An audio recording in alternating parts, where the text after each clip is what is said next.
I can't stop living my life because the whole purpose of the device is to give you a better life, not to stop you from living it. Hello, I'm Bethany Kime, and I'm serving as the host for this interview. I'd like to welcome our wonderful panel full of friends and fellow heart warriors.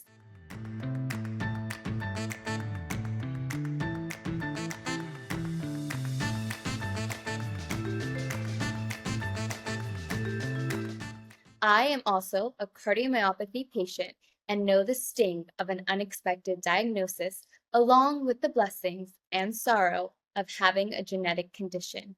I have hypertrophic cardiomyopathy, or HCM, and an implanted defibrillator. I welcome you, our audience, to this insightfully real patient to patient discussion on life with a cardiomyopathy. Each of you has such a unique journey and perspective. We thank you for sharing those today. The Sudden Cardiac Art exhibition used art to show the world the heart warrior journey and the importance of resuscitation.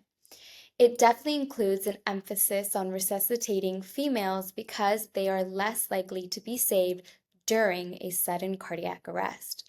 Adolfo created a brilliant piece, which we will now show.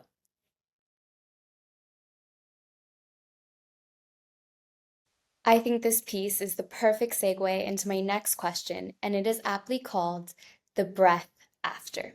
It refers to the first breath after a cardiac arrest. Adolfo, I don't believe you've had a cardiac arrest as some of our panelists have. Can you take us through your process with this work and what gave you the insight to create it and explain the details you included? Yeah, no, I have never, I was never like shocked by my device for like cardiac arrest or anything. But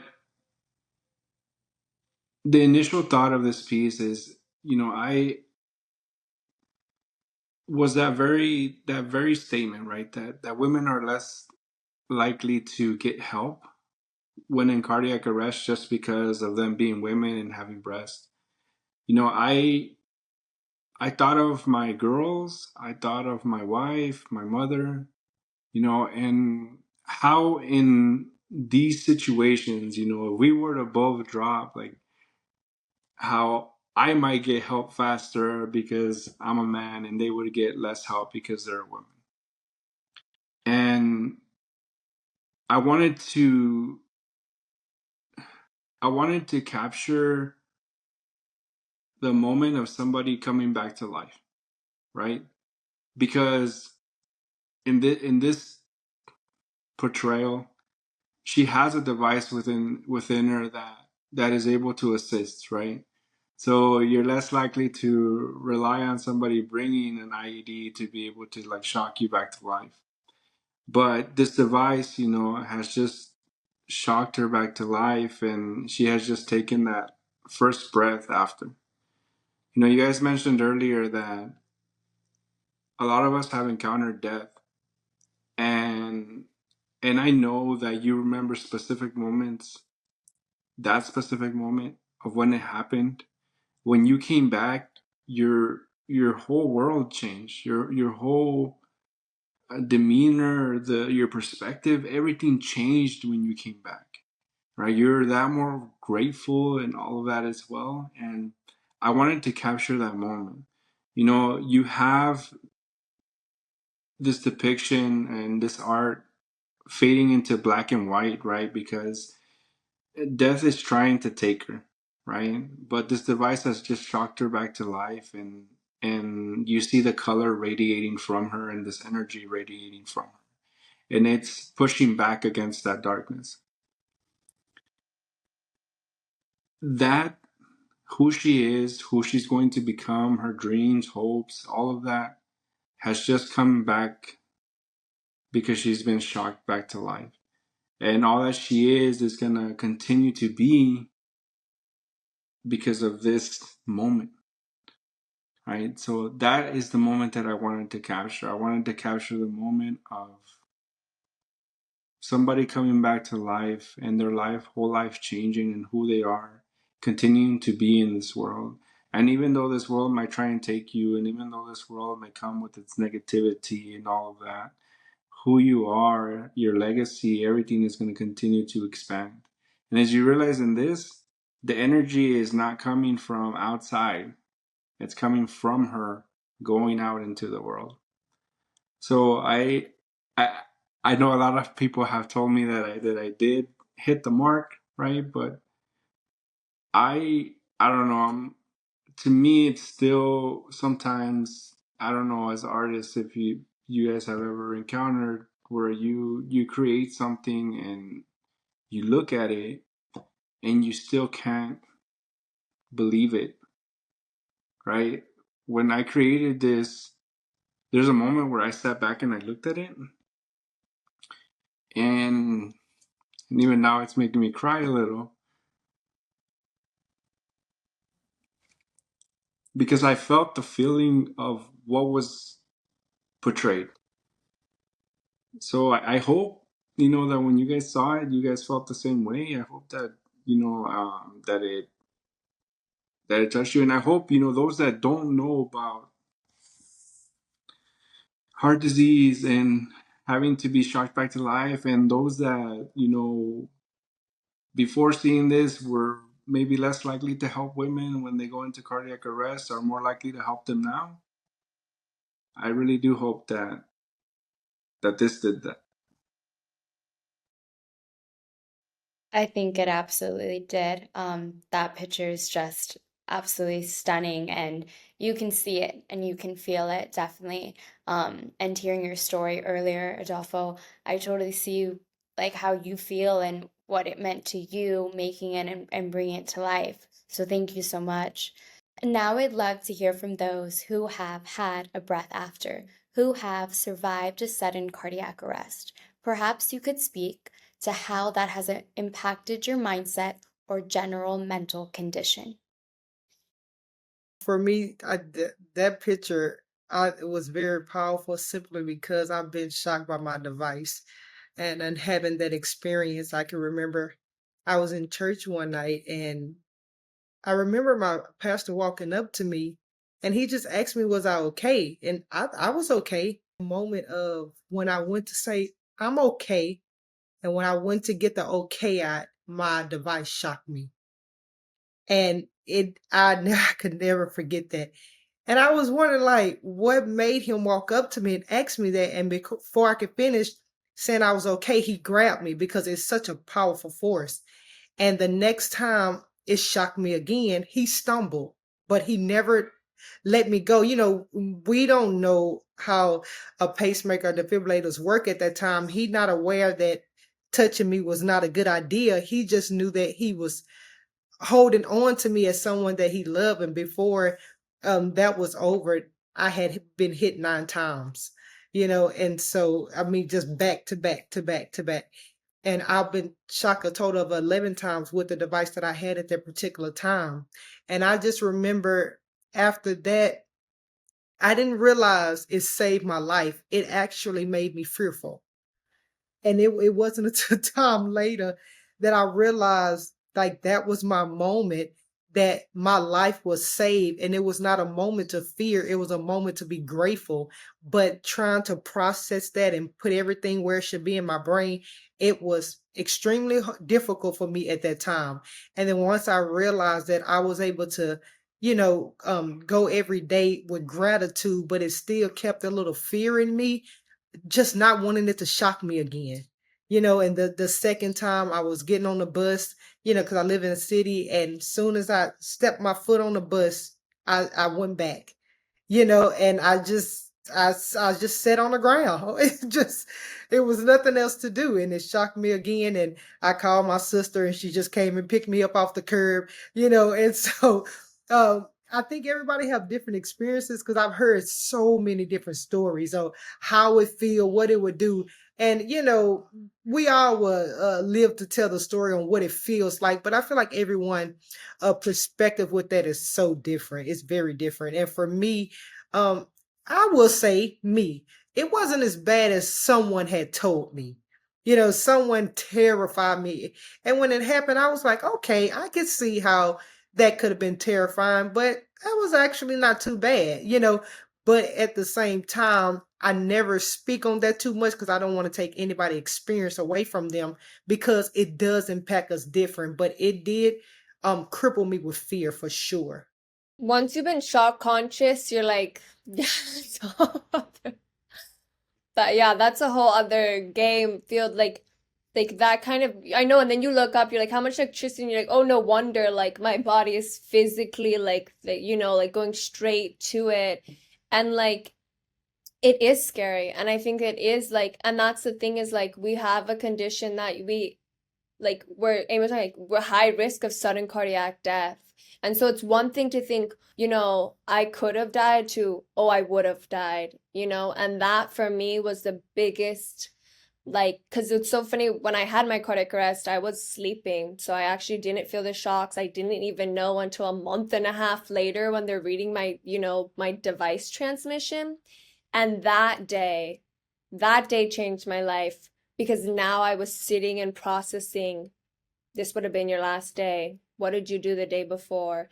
I was like silently crying in my bathroom because I didn't want my family to know that I was like, like processing it. And because I'm like an imaginative person, of course, I'm playing like what would have been if I didn't have that device. My dad probably would have tried to wake me up since I don't like waking up in the morning. I don't know if he would have thought anything, like my mind is going so many places on that, but like you said, Kimberly, it's like that gratitude was overwhelmed all of that, like fear. And like, of course, it wasn't like media, but it was like, oh my gosh, like I am so grateful. And when you touch that, and like you said, like that picture of like that breath after, it is a whole different kind of breath. I am breathing differently now because now you're like, wait, I just took another breath. I'm so grateful. Like you do have this way of moving forward that, really matures you, gives you a whole different, point of view on life when you go through something like that. Like so crazy. And then it's interesting you saying like getting shock conscious like feared you more, because I was, after my first one, I was scared because I was like, oh, it already happened. Like, okay, so dang, like I thought I would like maybe never get shocked or this wouldn't happen. I was like, oh no, it's happened already. And then until I was actually shocked consciously, that's when my fear went, because I was more nervous of like, right, which everybody has once you get shocked once, you're like, it's gonna happen again. Because if it happened once, there's a high chance it's gonna go again.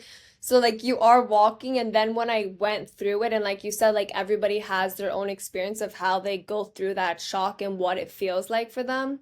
But for me, it was so, and yeah, I'm glad I got it on video and I can show people to kind of ease a little bit of, the afraidness that they have, because people have told me like, thank you, because I thought if that little girl, could get through it, so could I get through it.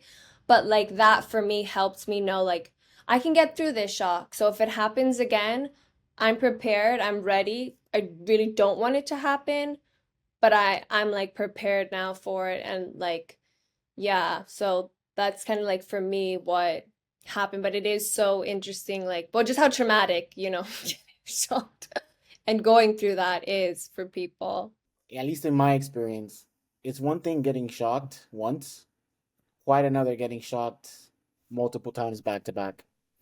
Because I've been shocked once many times, but past couple of years, I mean, I was just getting shocked and shocked and shocked. Sometimes it would like I would faint. That's how bad it was. One time I was in the airport and I was just getting off the plane, and as soon as I got up and started leaving the plane, I'm like, oh no, here we go. Cause at least for me, I feel it coming before it happens. So I'm like, oh gosh, trying to relax, trying to, but it no. So then it shocked me like 3 or 4 times. And you want to talk about embarrassing? I mean, fire rescue was called. My chest was out in the open, and there's people going through customs looking at me. After you go through something like that, pretty much any embarrassment that you might have is out the window. All right. So, and then just a couple of months ago, I was having tons and tons of VTAC. I had to be intubated. I mean, it was bad. It was really, really, really bad. Supposedly, what brought it on was a case of pneumonia, which I didn't even know I had. So I understand what everyone's saying about when you get shocked. But like Hannah said, it's not the same getting shocked when you're sleeping than when you're awake.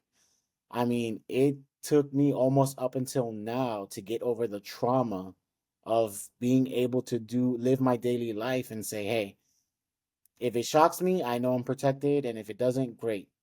Because sometimes it's like what I was saying before, you're just like stuck. You're like, I can't do anything because it's gonna go off. And then I remember the times before where I was like, but I already lived my life and I was already doing things. And most of the times it didn't go off.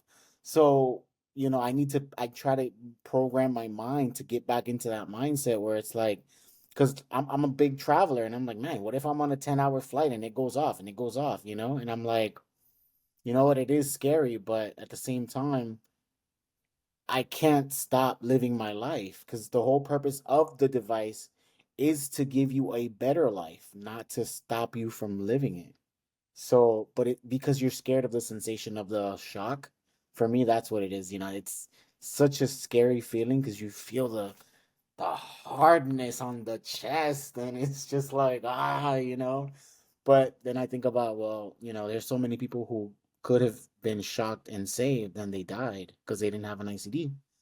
So then that's where the gratitude comes in. I've never actually been shocked, but I've had one cardiac arrest and then an episode that was like 4 minutes long of ventricular fibrillation, which I somehow magically came out of.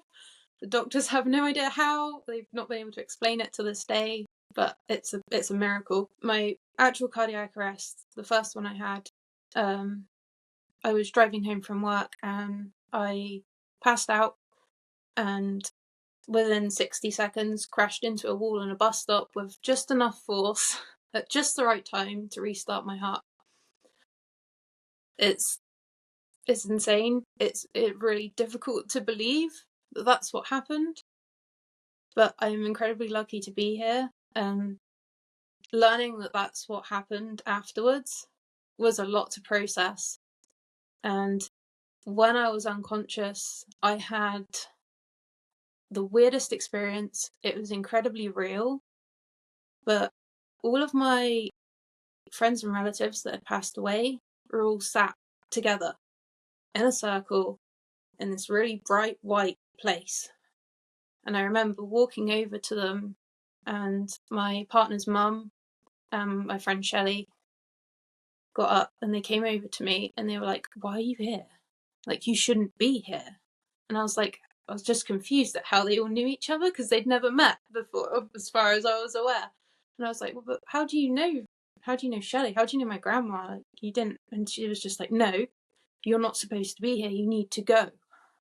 And they gave me a hug, and everything got really bright.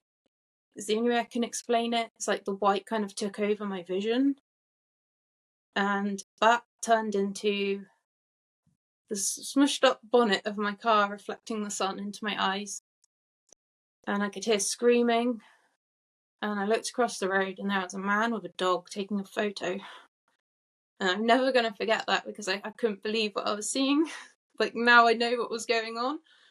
And I didn't realise the screaming was me, which was horrifying.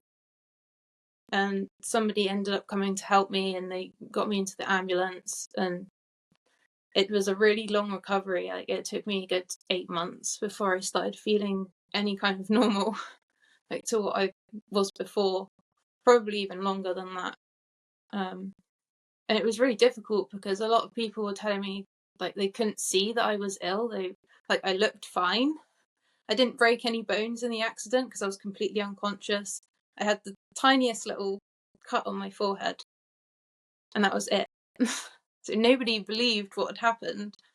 I had a bunch of tests done, and a neurologist told me I was just daydreaming and it wasn't a cardiac arrest, which confused me even more, and that made it really difficult to process as well. But now we know everything, and they found the cardiomyopathy and they found my valve problems. It all makes a lot of sense, but it's really difficult. I was terrified for a really long time. I was terrified of getting a shock. But in a way, like now I'm kind of looking forward to my first shock. I don't know if that's like normal, but it's in a way, if I feel that first shock, I know it's going to work and I know it's going to save my life. At the moment, I don't have any experience with that and I don't know if it's going to work properly, and that makes me more anxious than if I was to experience a shock, I think. But I get arrhythmias all the time. I've been having them throughout this whole thing because I get really anxious and adrenaline is one of my triggers. So it's been on and off like this whole time, and I just keep telling myself it's fine. If I have a shock on the screen, it'll be great content, right? It'll be fine. Like, you've all been through it, you know what it's like, and if anyone was to witness it, like you guys, I know I'd be in a safe place. But yeah, it's terrifying. It is scary. Like every aspect of it is terrifying, but you have to keep going because otherwise you end up not living your life. What's the point in having a defibrillator if you're not going to live your life? Like, everybody, thank you for sharing. And because I just wanted to add, like, I think it's so interesting when we hear where all of us had our shocks or what we were doing. It is everyday things. It's not we were on the field playing a sport. We were doing what every normal person does, from driving, going to church, on an airplane. I was just on stage, I was just sleeping, like, and I think that's also like the understanding. And I think that's what's so fearful is like, yeah, we were trained to think my heart won't accelerate if I stop doing these activities. But what happens when we do activities that are everyday life? And like for me, when I found out I had cardiac arrest in my sleep, I tried not to sleep for a little bit because I was so scared. I was like, well, that's where it happened. But obviously, my body was like, girl, you cannot escape sleep. You do need that to function properly. But and that's where the fear comes of like, wait, we're like the fact like, oh, we're having arrhythmias just on this call, that it happens so much. And I think that is a big thing of understanding a heart patient's journey is I'll be here. Yeah, no one would know that we're having arrhythmias right now. Like nobody would know that. And like that's the thing of like, yeah, it's so much internal, and then here I am like, breathe, or like, okay, it's coming, like trying to navigate that part, I think is such like a bigger toll that I don't think is talked enough about. Like, oh no, it's not. It's everyday things that this occurs. I just wanted to add that I absolutely just want to reach out and give all of you a hug because I think it's absolutely amazing that we've you've all been through all of this, but your positive outlook and how you keep going. And I think Julio said it when he said, "What's the point of having an ICD if you're not going to live your life?" And I know you said that, Amy, and Julio said like the way that hit him, and it hit me too. Like, yeah, I have this, and we have this second chance. We have this breath after for some of us. So why aren't we out there living our lives? And yeah, it's really hard some days, but we have to go out there and live it because we have now to do that. So the question is, who here, and I know it's Kimberly and Adolfo, who here had a heart transplant and how has that impacted your mindset and general mental condition? So yes, I have had a heart transplant. I had it back in April 30th of 2006. So on April 30th, I am gonna hit 19 years this year. It was a direct donation from one of my uncles. So I received his heart, and um, that changed everything for me. Growing up, I thought that I wouldn't get to see anything in life, that I would die young, like most of my relatives did from this heart condition. And I lived in that way, right? Like I didn't care about anything. It didn't matter because I wouldn't get to see the things I've gotten to see now. So when I did receive that transplant, it changed everything for me. I mean, it gave me hope, which I hadn't had before. Like Amy said, once you have hope, like it really does change everything in your life, because you have the ability to look forward and not be so consumed by everything that's behind you. And it with that transplant, like I I got to run with a new heart for the first time. If you guys ever get to experience that, you'll fully understand like what that means. You know, I got when I ran with my daughters, like their first time, like it was so special because like I looked at them and they were trying to explain like what it to me, and I just looked at them and I said, I know, right?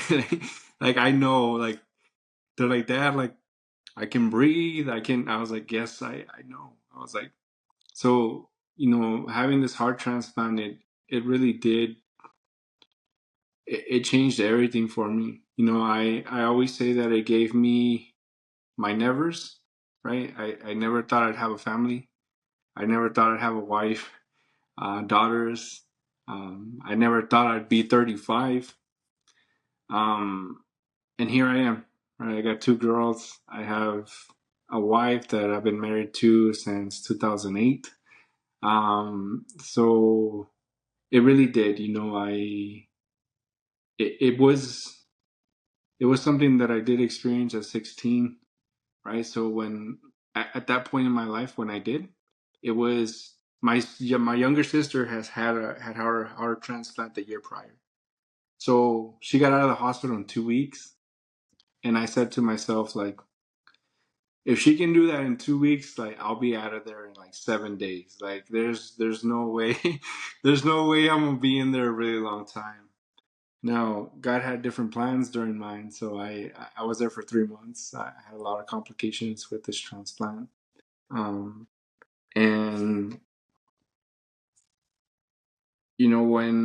when I got it and there was a new heart beating inside of me, it was just everything. I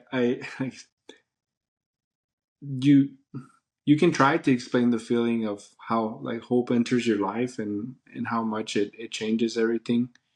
But you guys know, right? You know that feeling. Like it it's very hard to explain unless you've lived it.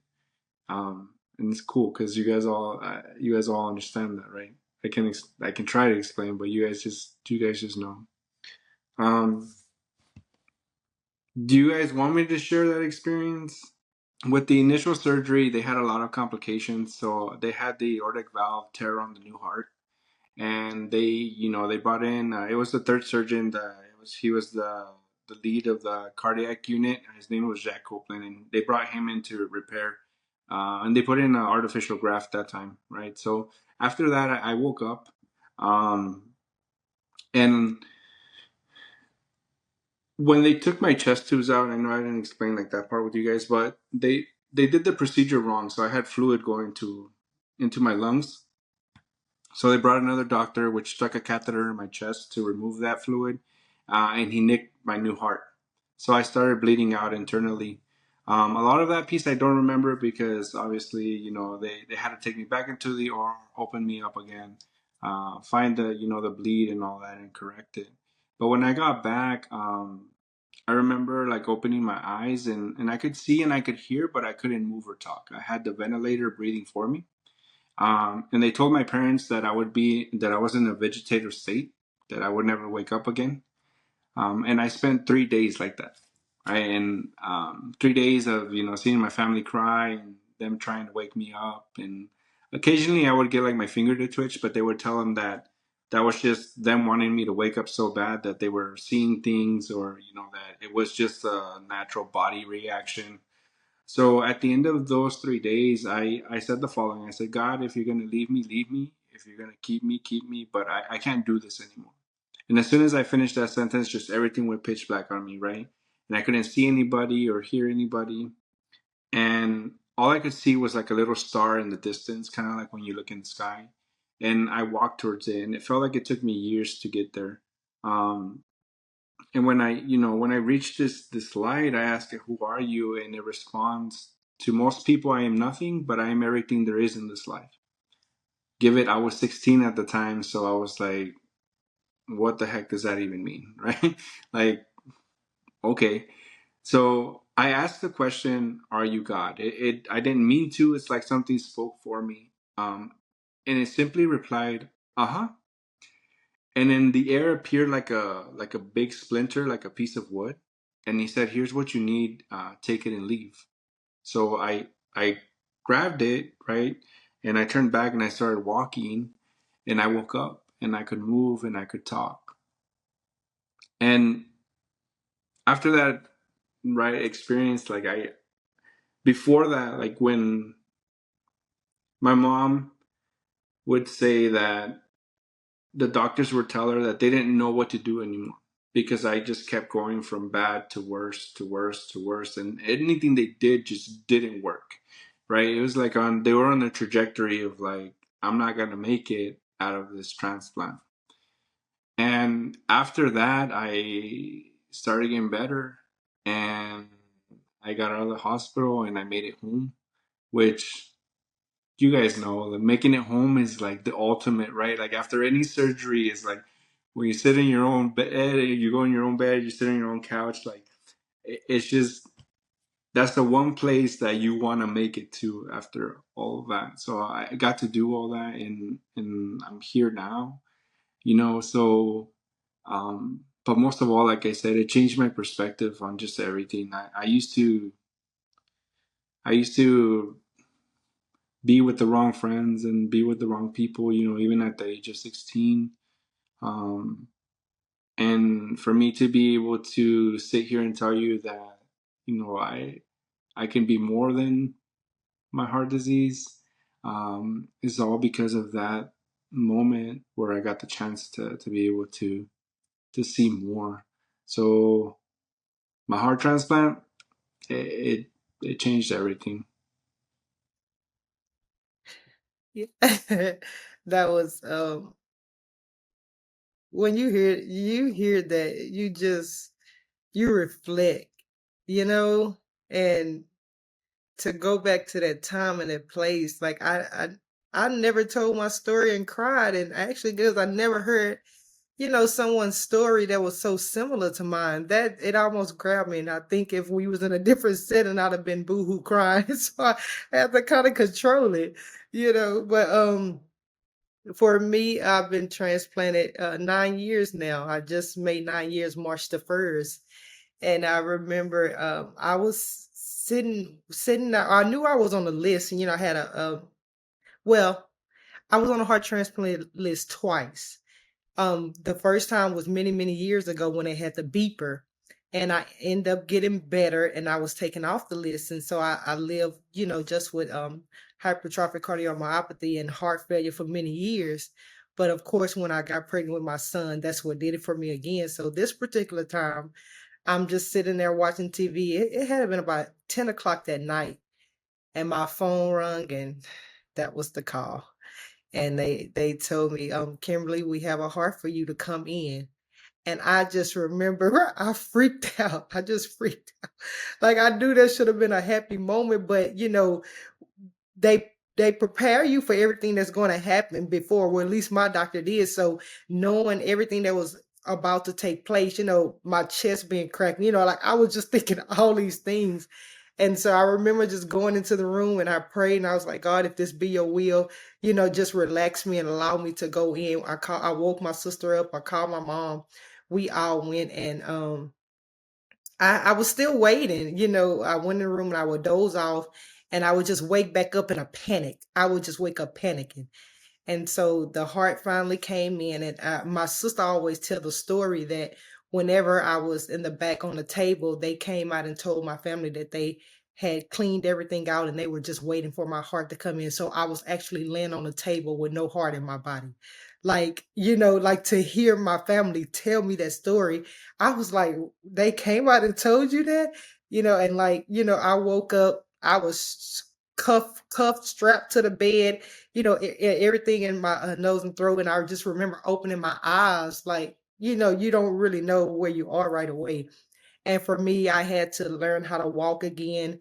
Every day they taught me first how to get up with my head, because I didn't really have the strength in no other part of my body. So I first learned to get up, use all my head strength, to lift my body up, and then, stand up and learn how to walk and take steps. It was a journey, and I'm just grateful. Like, he said, I don't want to pronounce your name wrong. I'm sorry.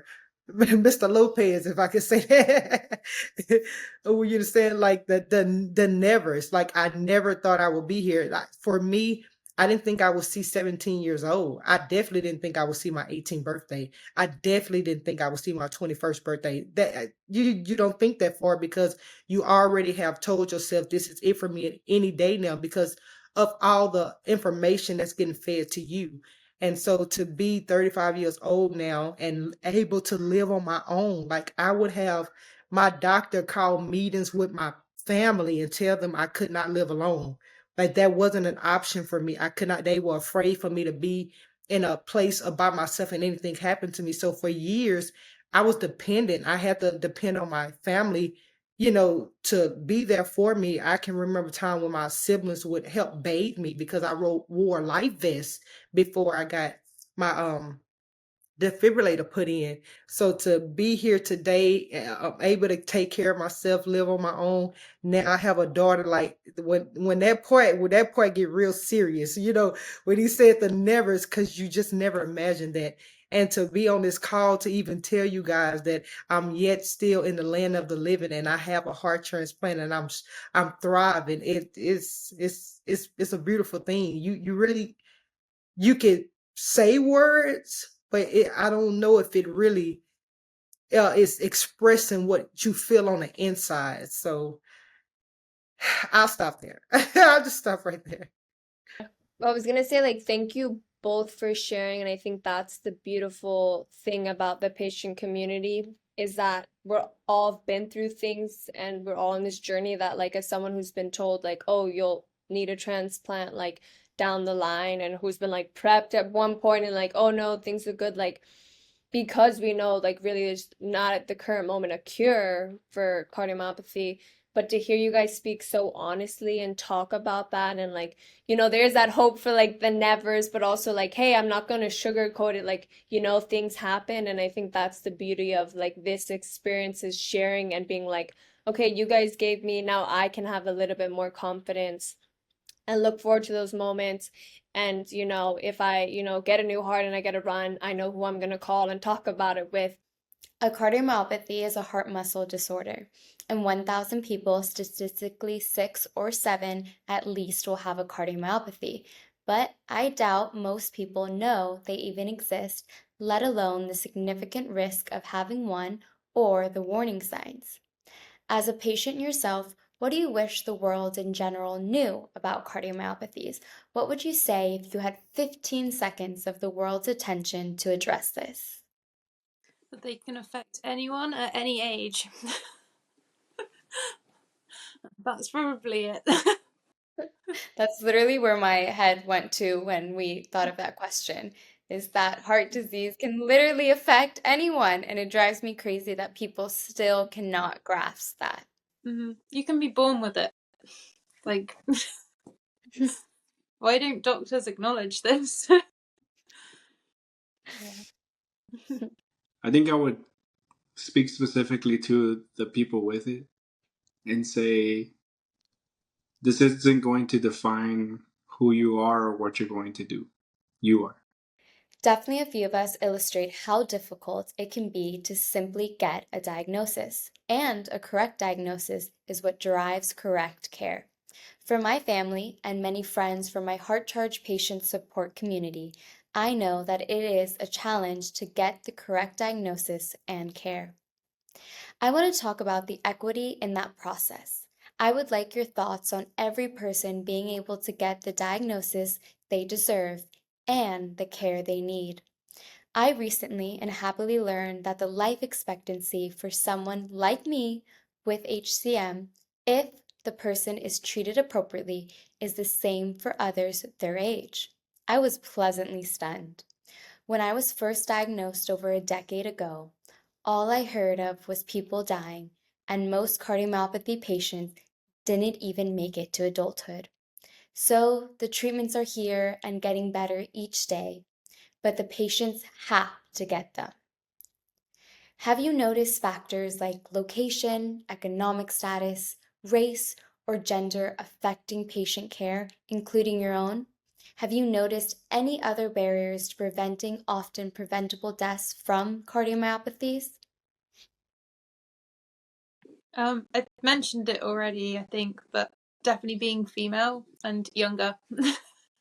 They seem to dismiss us a lot more than men or younger guys as well. I find it's kind of like it's a battle just to get like seen and taken seriously for sure. Just because we have hormones that fluctuate, it tends to get blamed on that a lot, and a lot of the time I think it's too late for a lot of young girls and they die because they haven't been given the right treatments or been taken seriously, and that's really heartbreaking, and I think it really does need to change. It's very much the same as the women not receiving bystander CPR when they have cardiac arrest. I think it's like a similar kind of thing. I had something and then it left my brain because the brain fog is real. Hold on. Um, I think it's I think what's so hard is when you think, right, like, oh, my heart's beating wrong, you don't ever go first to a cardiologist. Like, the healthcare system, whether we're talking about the US or even in the UK, it's set up that you go see, a family doctor, like your normal doctor that you do if you got sick. And I think it's training those doctors to say, hey, why isn't there an electrocardiogram in your office? Maybe that should be a part of a normal physical for everybody, not just listening with your stethoscope because you really can't detect that. And so I think like if they were better trained to be like, oh, hey, let me go refer, or, because there is some times where like you have to fight, or sometimes because of like insurance or different stuff like that, you know, where you're like battling all these extra things in the system that makes it so frustrating and hard, and that can tire you out just to get the care. So then it is hard. And then I think even the bias that people, even if they like consciously don't realize, the bias that you also have, like when we come into urgent care or the emergency room, that people, right, like I know what I have, and if I'm coming, but this new person is looking at me like, well, what do you have? And I'm over here having to explain myself, or they're looking at me like, well, you look young, or, they're using my age or my gender or my race against me. And like, that's where it gets to be like, no, where is that standard of care that needs to be implemented? And, where we don't have to keep, like I'm already in horrible pain, and that might like, make me seem a little more like emotional as a woman, or a little bit more like sassy or rude or something that you may think is a stereotype of who I am, but I'm in pain and I'm trying to get care. And I think some of that stuff, like where it needs to get fixed, and like, as much as we can empower the patient to be like, no, go find a doctor who listens, no, make sure they do this and that, there also has to be some, weight taken off of the patient, that those doctors need to be better trained to know and to just follow up and like get the care. And also, like, if I ask that I want my heart checked, like I'm the client, right? Like I'm already paying, whether in the UK you're paying through taxes or I'm paying for my insurance, like let me get it, right? Like I'm the one who's gonna be like footing the bill at the end of the day. Like, if I want it, let me get it so I know, because it comes down to like if none of us got diagnosed, we wouldn't be here. And that's scary. And but that is the truth of living with a cardiomyopathy, that we can't be having so much bias in this because it is literally life or death. I think having that access is hugely important. I talked about seeing people die young. One of those people was my cousin. He was 28 when he passed away. He left 2 children and his wife. He was like a big brother to me. So sorry if I get emotional talking about him, but it was tough, right? Because his options, right, should have been a transplant. His options should have been a defibrillator, all these things, right? And because of his legal status, he didn't have access to any, right? He didn't have access to be able to go to the doctors, to take care of himself, and have all these things. If he would have had it, would things have been different? Yeah, most likely. But the sad part is that he's not the only one that goes through that. So having that access to care is extremely important, right? Regardless of race, gender, whatever it may be, like you say, you talk about preventable deaths, right? And there are a lot that are, but because you don't have the money to pay for it here in the US, you're kind of sentenced to something different, right? That's hard. That's hard because obviously I was very fortunate, right, to have health insurance, to have all these things but I do think of it like, what if I didn't, right? Like, would my daughters have had that chance? Even in other countries like Mexico, where if you don't have the money, you're not even getting on the list, right? Like, it's it's hard, and I think that it's important for us to find a way to be able to give that access to care to everybody, like you mentioned, because there are a lot of preventable deaths out there. Um, we just have to find a way how to do it. Here's some information for you, our audience, about cardiomyopathies. Often, but not always, cardiomyopathies are genetic. So, someone can have a cardiomyopathy but not have a gene for it. Also, someone can have a gene for a cardiomyopathy and not have the condition, but they could still pass it along. Genetic testing of family members can direct them to further testing and care. Be aware that cardiomyopathies can present differently and be more severe even among family members with the same gene. Panel, I'd like to touch on the topic of genetic cardiomyopathies and within that, genetic testing. Just to get everyone thinking, I want to let you know I'll be asking about how, if your condition is genetic, that has affected your family or other interpersonal relationships, and your thoughts if you found out your condition wasn't genetic, along with everyone's thoughts on the importance of genetic testing. So, first question, how, if your condition is genetic, has that affected your family or other interpersonal relationships? Well, I was always told from a young age that, my mom passed away from cardiomyopathy. So obviously we knew that it was genetic. Um, After I was tested and I was told that yes, you do have the gene mutation, that was when the doctors told me, so that means that, if you have a family and you want to have kids, there's all this kind of, possibility that they'll inherit the condition, blah, blah, blah. When you're 17 years old, you're like, what? I don't like science. What are you talking about? So, um, what made it difficult for me was, okay, so if I want a family, am I okay with running the risk that they may develop the condition?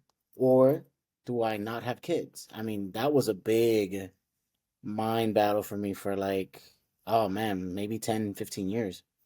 And that's one of the reasons why whenever I would be in a relationship, I'd be like, oh man, like if it gets too serious, I have to tell her. And then if she's probably gonna leave me, because it's not easy to be involved within a relationship with somebody who has a inheritable condition, So um I met someone and I saw I was going serious and I was like, damn, I'm gonna have to tell her.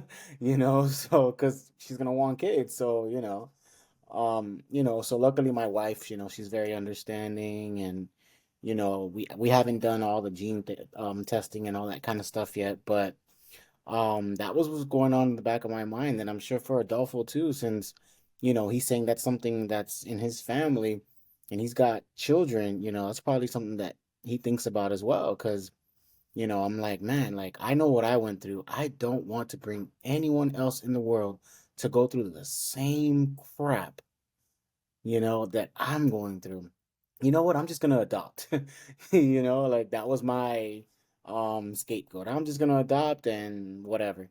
And then I also thought about like, okay, and then what if I do have children and they're healthy, but then I can't keep up with them, I can't take them to the park and play with them. I can't, I get tired if I'm pushing them on the swings, and all of that just came into my mind, and I'm like, I'm not having kids. I can't, you know. And then finally, I was like, well, I do want kids. My wife wants kids, so I was like, okay, so that's just something that we're gonna have to put in God's hands, and at least we know how to deal with it. We're in a better position medically speaking, where there's better technologies, better therapies. I now know what the symptoms are. So, if we need to cross that bridge, then we can do it together. So that's how I was able to rationalize through, the whole having a genetic cardiomyopathy. In my side of the family, it is genetic. We do get it from my mom's side of the family, and I know that I had mentioned earlier that we are we're the only side of the family. We're like 100% of like the kids that. So like I have two sisters. They had the heart disease. I had it as well, and then my kids actually. The doctors told us that there would be less of a chance because my wife doesn't have it, right? But like both of our girls had it because now they have heart transplants. But but you guys are right. I mean, you do think of those things, right? It's the decision why we aren't having any more kids. For them to go through the heart disease and then, transplants and then having to go through all that, like you do think about it that way, Julio, of like, why would I put a child through this? And at times you do think sometimes too, like, well, this is my fault, right? Because this comes from my genes. Like this is what I contributed to my family, right? Which is not a correct way of thinking, right? But you do think it, like I said, we're being transparent about certain things. And I, we've never gotten tested for, what gene it is or that because it's always been an insurance thing. And, with insurances, they never want to pay for it because it doesn't change the care that they're already giving us with being heart patients. So we've just never like done it, but, it is like, it does take its toll, like I guess when we were younger, kind of like Julio said, like you don't really think about that, right?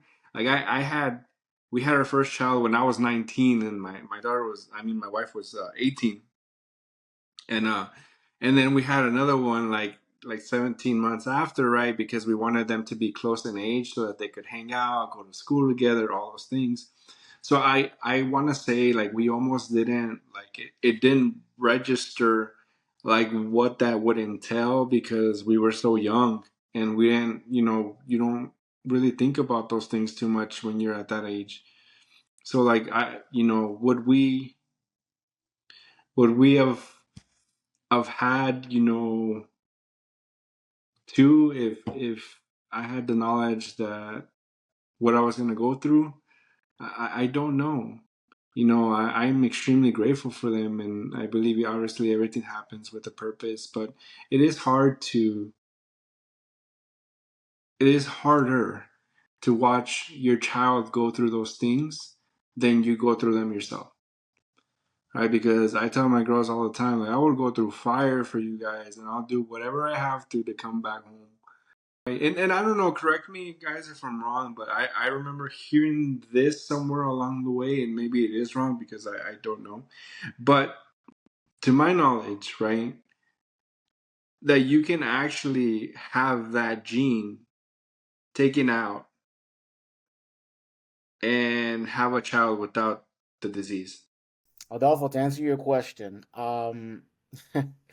Hannah knows probably what I'm gonna say. I don't know that you can remove the gene and have a child. I don't know that gene splicing is there yet, but there is a humongous undertaking right now in the United Kingdom. Gotta love our Brits.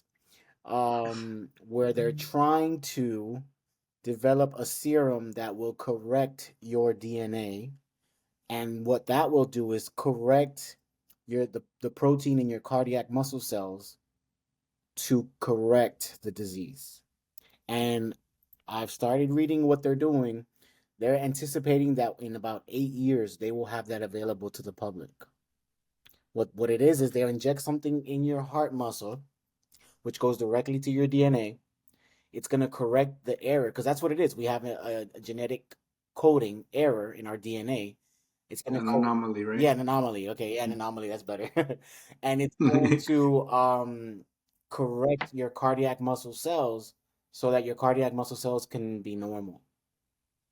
I don't know how it's going to work. I don't understand 2% of it, but that's what I know is going on, and they're really working hard to get that out there so that, that treatment can exist. And I don't want to say it's a cure, but that's the closest thing to a cure that's currently in the works. I think it's so interesting hearing from all of our stories because we've been so many years diagnosed. So that's what's always fascinating of then like better research and better stuff. And now people care about cardiomyopathy more. So now they're like figuring out and now it is so exciting, especially in the genetic therapy realm. There's a lot of companies that are working on that to see, how, when it is, especially a genetic part, how do we target the thing that has the error? I will say actually with pregnancy, and I was like told by an HCM specialist that like, since I'm a woman, that like through IVF, if I wanted to, I could find the eggs that didn't have the HCM gene, and then get those, fertilized and be able to have, a child that doesn't have it. I think that whole thing is like so interesting. It's great that they do it. And then I look at all of us and I think we came out like great human beings, and this condition did shape us, into people that we obviously never thought we could be. But then I do think, and I relate so much with Julio, and like as somebody who's still single right now and who like, hopes to be married and like wants to have children, but I do come back on the part of like, but me physically, so tired that I'm like, oh, like I like having nieces and nephew, like, like, because I can be like, okay, I saw you for 3 hours. That's as much as I can tap out right now. My energy is going, or let's just watch a movie while we, hang out. Because that I think that is the part in talking to other people, like, how can I physically, it's one thing for me to do it myself, but then to have a second person who's also, I mean, somehow my mom did it and raised like 7 other children on top of, two heart things. So I always look at her of like, if she could do it, like not even having been diagnosed, like, okay, like I can get through it. And then just to quickly touch on, like for me, because it is genetic and like thank goodness my aunt, found out she had it and then told us she had it, that like, my life was saved through family history. And then I remember getting getting diagnosed and then doing the genetic testing, and also like grateful too that amongst all this research is there is, a company working on to offer free genetic testing so that we don't have to go through insurance or wonder how to pay. And that is also so exciting because it's so important, I think, to get genetically tested, because then we know, like, and I know Amy can then talk like, if I find out I don't have the gene, I just have this condition, but I don't pass it on. So that is a weight lifted off of it. But I know for me, like, it has bonded my family members who have it in such a way, like, I became closer with my sister even though we were already close enough. But it is nice, it's weird because you do think like hearing Kimberly show, like, where do I get my blue eyes from? Where do I get my nose from? It does in a way, like the genetics do help you kind of figure out your family and like what you get from people and part of your identity. So it is an interesting play how genetics does play in that of like accepting who you are, of like, hey, so these are the things I got from my mom, and one of them happens to be a deadly heart condition.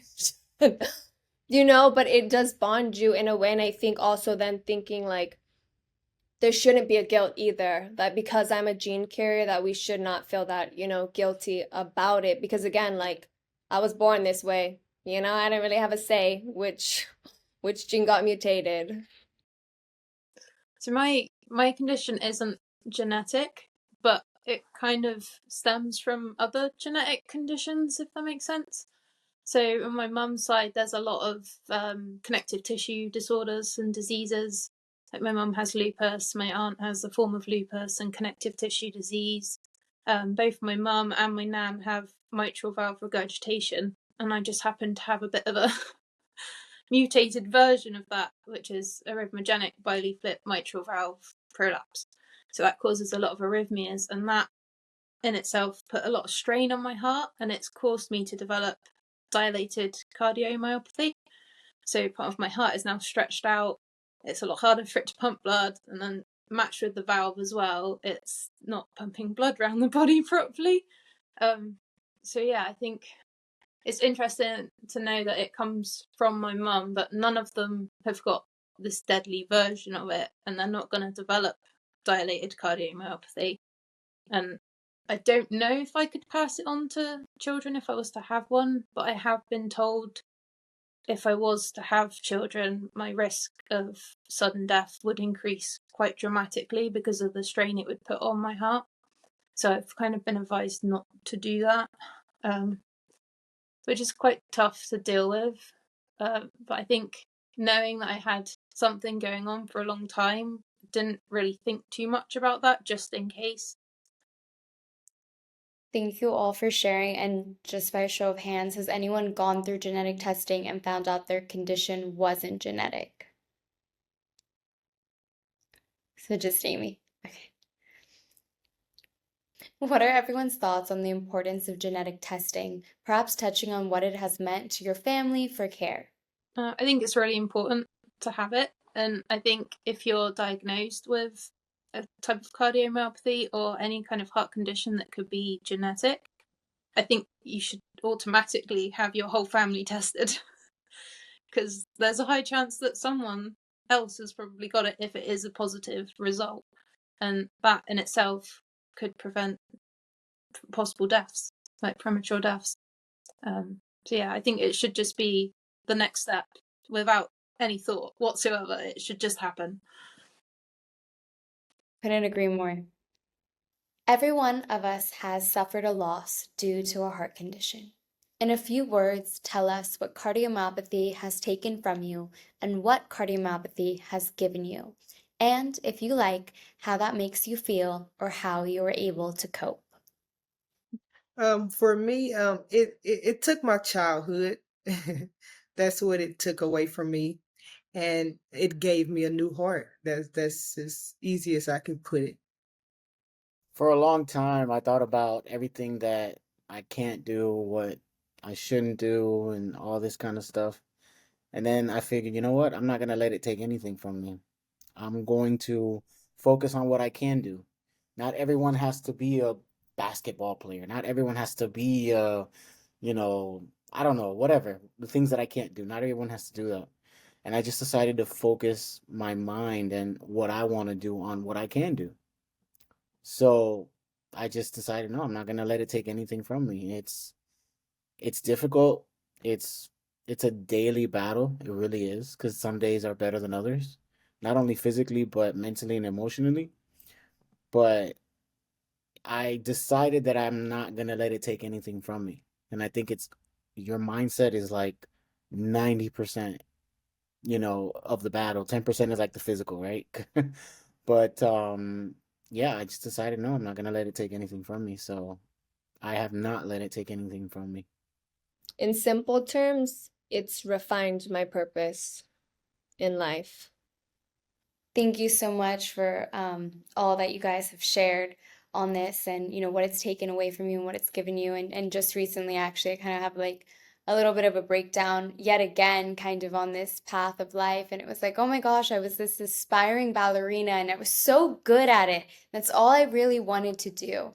But unfortunately, my cardiomyopathy took that away from me.